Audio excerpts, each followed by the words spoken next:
Hi everyone. In this video I'm going to talk about artboards, and that's something that's fairly new to Photoshop. It's been around for I think since the CC 2015 version, but I could be wrong. It could have been one before that, but it's fairly recent. An artboard is a new way of opening your document. So it allows you to actually put more than one document on your screen and at the same time, but not using the tabs. So let's talk about making one initially. I'm going to go over here. This is the new document, new Photoshop document interface, and you'll see over here I have the artboard option right there. I can still choose a whole plethora of options. You know, over here I can put in height, width, and all sorts of stuff and save a preset. I can come in here and choose any of these guys as far as options go.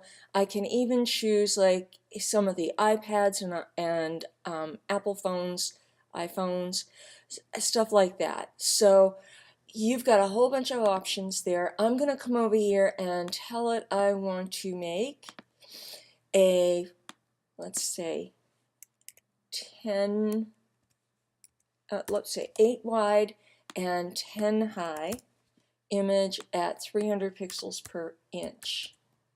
Right there. RGB color's fine. Background is transparent. Let's do that. Okay, and you do have some advanced options here. You can tell it not to color manage. You can use square pixels, which are an option. That's the option by default, but you can also use some of the video options down here. So if you're using video, you're taking a class presumably, or you know what you're doing, and you're going to choose the right option for those. That's kind of beyond the purview of this class. So I'm going to just create this. And now you'll notice one thing that's different than what you would see in a normal interface with Photoshop, and that is up here I've got little Artboard 1 signaled here.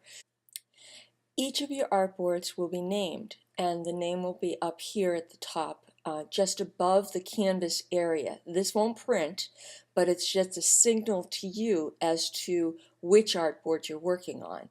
And it's the same name as the group right down here. If I want to make a second artboard, I go to Layer, New, Artboard right here. And I can come in here and use any number of custom presets. So I could make this, for instance, the size of an iPad mini, and click OK.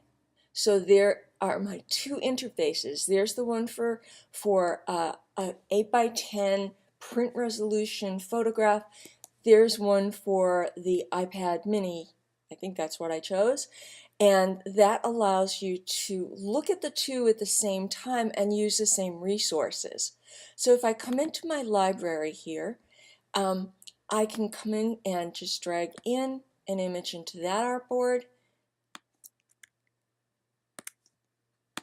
make it whatever size I want it to be, like that. I can take the same graphic and bring it over into the artboard, the second artboard. Oh, and we can rename our artboards. If you want to rename an artboard, you come over to the Layers panel and you rename its group. So you would come in there and rename that iPad, come in here, and I can name this 10 300 ppi so that I know exactly where I am and what I'm designing for. So that, in short, is just how you would work with artboards. You can export artboards up here, export as do a quick export. You can export artboards to files, you can export artboards to PDFs, and you can save for webs, of course. So that is just a quick summary of artboards in Photoshop. If you're designing for more than one application, if you have to design a poster plus an iPhone interface plus a postcard, or even two sides of a single postcard, this may be a really good option for you, where you get to see two things at once in the same window. That's the idea behind artboards. So have fun with them, try them out, and see what you can do with them.